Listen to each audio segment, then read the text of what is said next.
പർവ്വതാരോഹകരും സാഹസികരുമൊക്കെ report ചെയ്തിട്ടുള്ള വിചിത്രമായ ഒരു അനുഭവമാണ് തേർഡ് മാൻ സിൻഡ്രോം. നമസ്കാരം, സ്ട്രൈക്ക് ടോക്കറാണ്.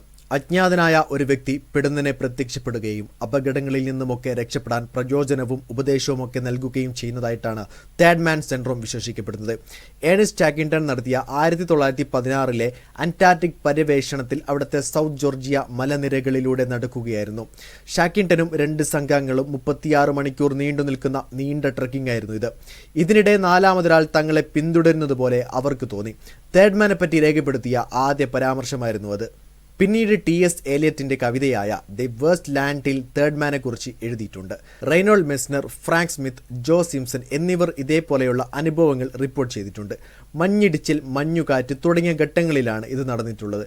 പർവ്വതാരോഹണത്തിൽ ഓക്സിജൻ ഇല്ലാത്ത അവസ്ഥ, ശാരീരികാവസ്ഥ, ഒറ്റപ്പെടൽ തുടങ്ങിയ അവസ്ഥകളാണ് third man പ്രത്യക്ഷപ്പെടാറുള്ളത്.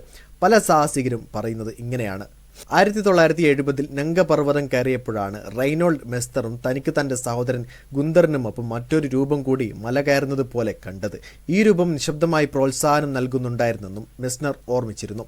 Touching the voice എന്ന പുസ്തകം എഴുതിയ ജോം സിംസൺ പെറുവിലെ ആൻഡീസിൽ ഒരു വൻ വീഴ്ചയിൽ എഴുന്നേൽക്കാൻ തന്നോട് ഒരു ശബ്ദം പറഞ്ഞതായി ഓർമ്മിച്ചിരുന്നു.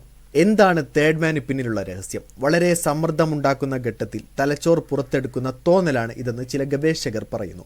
ഓക്സിജൻ കുറയുന്ന അവസ്ഥ, ഉറക്കമില്ലായ്മ തുടങ്ങിയ അവസ്ഥകൾ ഇവയ്ക്ക് വഴിവെക്കാം.